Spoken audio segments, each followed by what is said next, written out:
Our channel Tanya Singh. आज हम लोग स्टार्ट करने वाले हैं हमारा क्लास 9th का चैप्टर कॉन्स्टिट्यूशनल डिज़ाइन, ठीक है, ऑफ द पॉलिटिकल साइंस और civics, your book democratic politics part first, right. हम लोग आज करने वाले हैं सबसे पहला topic democratic constitution of south Africa. आज हम लोग साउथ अफ्रीका का जो कॉन्स्टिट्यूशन बना था वो कैसे बना था उसके बारे में पढ़ने वाले। But before we start let me tell you that the notes of this chapter, ये जो बोर्ड समरी है इसको पीडीएफ फॉर्मेट में वो आपको मिल जाएगी for a very quick revision मेरे टेलीग्राम चैनल पे, और मेरे टेलीग्राम चैनल का लिंक डिस्क्रिप्शन में है, उस पर क्लिक कीजिए, आप चैनल पे पहुंच जाइएगा, उसे ज्वाइन कर लीजिए for more CBSE updates. So now let's continue our chapter. तो आपको पता ही होगा पैटर्न जो है वो आ चुका है, इट्स कि आपका जो है पूरा सब्जेक्टिव ऑब्जेक्टिव दोनों टाइप के क्वेश्चंस आएंगे। सो now let's start our preparation with that. तो पहला हमारा टॉपिक रहता है डेमोक्रेटिक कॉन्स्टिट्यूशन में नेल्सन मंडेला का, राइट। तो आपको यहाँ पे जो इसको देख रहे हैं, यहाँ पे आपको एक पिक्चर दिखाई दे रही होगी, ये है नेल्सन मंडेला। और ये नेल्सन मंडेला जो है वो है freedom fighter of south Africa who struggled against the apartheid regime. तो ये ऐसे फ्रीडम फाइटर हैं साउथ अफ्रीका के। साउथ अफ्रीका का मतलब यहाँ पे बहुत सारे लोगों को, साउथ अफ्रीका कॉन्टिनेंट वाला साउथ अफ्रीका नहीं है, बट साउथ अफ्रीका कौन सा वाला साउथ अफ्रीका है, साउथ अफ्रीकन कॉन्टिनेंट में भी एक छोटी सी कंट्री है जिसका नाम साउथ अफ्रीका है, जैसा कि आपको यहाँ पे दिख ही रहा होगा। इसको हम लोग बोलते हैं साउथ अफ्रीका, और ये इस छोटी सी कंट्री की स्टोरी है, राइट। तो नेल्सन मंडेला जो है, जैसे हमारे बहुत सारे फ्रीडम फाइटर्स रहे थे, उस तरीके से साउथ अफ्रीका कंट्री के लिए ये जो है ऑलमोस्ट सबसे इम्पॉर्टेंट लीडर इन एस्पिरेशन रहे हैं, राइट, फॉर साउथ अफ्रीका, क्योंकि ही वॉज द वन जिन्होंने पूरा फ्रीडम स्ट्रगल लिया है एंड काफ़ी ज़्यादा सफ़र किया है just to get the freedom for the South Africa, independence for the South Africa. तो एक्चुअली में ये जो है स्टोरी वो अपार्थाइड रिजाइम की है। अपार्थाइड रिजाइम क्या है? It's a system of discrimination which is based on the race, यानी कि कलर के बेसिस पर एक सिस्टम था जिसके अंदर डिस्क्रिमिनेट किया जाता था ब्लैक्स को ओवर द वाइट्स, ठीक है। एंड साथ ही साथ लॉ ऑफ सेग्रीगेशन वो फॉलो करते थे। लॉ ऑफ सेग्रीगेशन, सेग्रीगेशन का मतलब है डिविजन, यानी कि सब कुछ ब्लैक्स के लिए अलग और वाइट्स के लिए अलग। तो ये था लॉ ऑफ सेग्रीगेशन, जिसके बारे में हम फर्दर आगे पढ़ेंगे। अभी के लिए इतना बहुत है। तो वहाँ की अपार्थाइड रिजाइम थी जो कि काफ़ी अनजस्ट थी, एंड ये खुद भी एक ब्लैक थे। सो उन्होंने इसके अगेंस्ट फाइट लड़ी है और इसलिए ये जाने जाते हैं। इस फाइट को लड़ते लड़ते जो है इनको वहाँ की जो साउथ अफ्रीका की जो गवर्नमेंट थी, वाइट गवर्नमेंट, उन्होंने इनके साथ साथ 7 अदर लीडर्स को, ध्यान रखिएगा, 7 अदर लीडर्स को जो है 28 ईयर्स जेल में की सज़ा सुनाई थी एंड ट्रेजन के केस में। ट्रेजन क्या होता है? ट्रेजन मतलब देशद्रोही इन द हिंदी। वैसे इसका मतलब होता है जो ऐसा पर्सन जो अटेम्प्ट करता है to overthrow the government illegally, एक ऐसी गवर्नमेंट जिससे वो लॉयल्टी जो है वो ओ करता है, उसे जिस स्टेट से उसकी लॉयल्टी होनी चाहिए वो डिसलॉयल हो जाता है, वो उसी अपनी ही स्टेट को गिराने की कोशिश करते हैं। देशद्रोही यानी कि अपने ही देश के अगेंस्ट कुछ करने की कोशिश करता है। तो उस केस में इन्हें जो है 28 ईयर्स जेल की सज़ा सुनाई जाती है। तो आप सोचिए, एक पर्सन जिसको अपनी पूरी 28 ईयर्स जेल में गुजारने पड़ेंगे, अपना पूरा यूथ की जो लाइफ होती है, जो कि सबसे ज़्यादा इंजॉयमेंट की लाइफ होती है, उसको जो है जेल में देना पड़ेगा। तो इनके साथ साथ 7 अदर लीडर्स जो हैं वो 7 ईयर, उन्हें 28 ईयर्स की जेल मिली from 1964 to 1992 in the most dreaded prison Robben Island, सबसे ज़्यादा ड्रीडेड प्रिजन रॉबन आइलैंड में। तो ये तो स्टोरी थी नेल्सन मंडेला की। अब हम फर्दर पढ़ते हैं साउथ अफ्रीका की अपार्थाइड रिजाइम के बारे में। तो ऑलरेडी मैं आपको बता चुकी हूँ अपार्थाइड क्या होता है, a system of racial discrimination segregation by the South African government from 1948 to 1989। 17th और 18th सेंचुरी में एक्चुअली में कुछ यूरोपियंस आए थे, जैसे कि इंडिया में आई थी ट्रेडिंग कंपनीज, जैसे ईस्ट इंडिया कंपनी, वैसे ही साउथ अफ्रीका में भी बहुत सारी जो है अंग्रेज आए थे, ब्रिटिशर्स आए थे, यूरोपियंस आए थे ट्रेड करने के लिए। लेकिन वो ट्रेड करने के लिए तो आए थे, जैसे ही इंडिया में आर्म्स एंड फोर्स के थ्रू वो वहाँ पर पूरा जो है अपना राज एस्टेब्लिश कर लिया था, ब्रिटिश राज, उसी तरीके से वो साउथ अफ्रीका में भी गए थे। लेकिन साउथ अफ्रीका में अनलाइक इंडिया वो वहाँ पर सेटल होकर रहने ही लग गए थे इन द कॉलोनीज, राइट। तो दिस वाज अ थिंग। अब साउथ अफ्रीका की गवर्नमेंट, अगर हम पॉपुलेशन की बात करें तो 3 टाइप की पॉपुलेशन वहाँ पर थी। तो जनरली वाइट जो कि यूरोपियंस थे, जो कि आए थे। उसके बाद कलर्ड पीपल थे। कलर्ड पीपल जो है जिसके अंदर मिक्स्ड रेस हो जाती है, और जो इंडियंस हैं they are also coloured people, ठीक है। Third one is the blacks, ठीक है। तो जो ब्लैक्स थे वो कंप्लीटली फिर ब्लैक्स हो गए। अब साउथ अफ्रीका की गवर्नमेंट जो है blacks as well as coloured लोगों को दोनों को इंफीरियर समझती थी, कम समझती थी। जबकि आप देखिए स्पेशली ब्लैक्स को और उनके अगेंस्ट डिस्क्रिमिनेशन करती थी, स्पेशली जबकि ब्लैक्स जो है वो मेजॉरिटी में थे, 3/4 ऑफ द पॉपुलेशन, यानी कि ऑलमोस्ट 75% ऑफ पॉपुलेशन जो है वो थी blacks, but still they were being discriminated.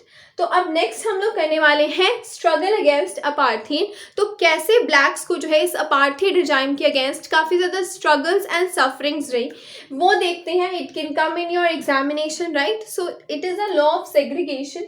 तो किस तरीके के डिस्क्रिमिनेशन होते थे उसको पढ़ते हैं। Forbidden to live in the white areas. तो ब्लैक्स को जो है मना किया जाता था कि आप वाइट एरियाज में नहीं रह सकते हैं। वहीं दूसरा देखिए, trains, buses, taxis, cinema halls, hotels, restaurant, schools, colleges, each and every place, swimming pool, beaches, हर जगह पे ब्लैक्स एंड वाइट्स के लिए, पब्लिक टॉयलेट्स में भी ब्लैक्स एंड वाइट्स के लिए डिफरेंट ट्रीटमेंट रहती थी। ब्लैक इसमें जाएंगे और वाइट्स अलग में जाएंगे। Thirdly, could not visit the churches when whites worship. तो वो इवन प्लेस ऑफ वर्शिप को भी उन्होंने नहीं छोड़ा। एंड वहाँ जहाँ पर जब तक चर्चेज में भी उन्हें जाना अलाउड नहीं था, जब तक वहाँ पर वाइट्स वर्शिप कर रहे हैं। एंड फोर्थली, ब्लैक्स जो है उनके पास कोई भी राइट नहीं था कि वो एसोसिएशन बनाए या अपनी इस कंडीशन के अगेंस्ट प्रोटेस्ट कर पाए। लेकिन फिर जो है आगे जाकर एक ऑर्गेनाइजेशन बनती है, एक अम्ब्रेला ऑर्गेनाइजेशन बनती है specially to fight against the law of segregation, और उसका नाम होता है ANC, which is the African National Congress. Generally आपसे ANC के फुल फॉर्म पूछ सकते हैं, तो which is African National Congress, ठीक है। ये जो है एक अम्ब्रेला ऑर्गेनाइजेशन थी, ऑलरेडी मैंने आपको बता दिया। इसके अंदर बहुत सारे मेंबर्स थे, जैसे कम्युनिस्ट पार्टी के मेंबर्स भी थे, वर्कर्स यूनियन भी थे, और कुछ इसके अंदर वाइट्स भी थे, कुछ सेंसिटिव वाइट्स, जिन्होंने मतलब see this is a very commendable thing. So blacks की डिस्क्रिमिनेशन के अगेंस्ट इसके मेंबर्स कुछ वाइट्स भी थे, कुछ ऐसे वाइट्स जो काफ़ी ज़्यादा सेंसिटिव थे, जो ये समझते थे कि जो हम ब्लैक्स के अगेंस्ट कर रहे हैं वो गलत है। नेक्स्टली, पूरे all over the world international criticism, बहुत ज़्यादा जो है सबने जो है रेसिस्ट गवर्नमेंट को अनजस्ट माना ऑल ओवर द वर्ल्ड। लेकिन जो साउथ अफ्रीका की गवर्नमेंट थी वो मानने को तैयार ही नहीं थी। It keep on ruling, torturing and killing thousands of blacks. So इससे पहले कि हम जाने कि आगे क्या होता है, मैं आप लोगों को बताना चाहती हूँ, मैं आपको एक चीज़ दिखाना चाहती हूँ। जो पिक्चर आपकी बुक में दे रखी है, सो ये पिक्चर आपकी बुक में दे रखी है, एंड इसके अंदर आप देखिए ध्यान से क्या लिखा हुआ है। Natives, Indians and coloreds, if you enter these premises at night, you will be listed as missing. Armed guards shoot on sight, savage dogs devour the corpse. So you have been warned. तो इस तरीके के danger sign लगाकर blacks को actually में जो है डराया जा रहा है। इवन है कि अगर आप इस एरिया में पहुंचे तो you will be found missing.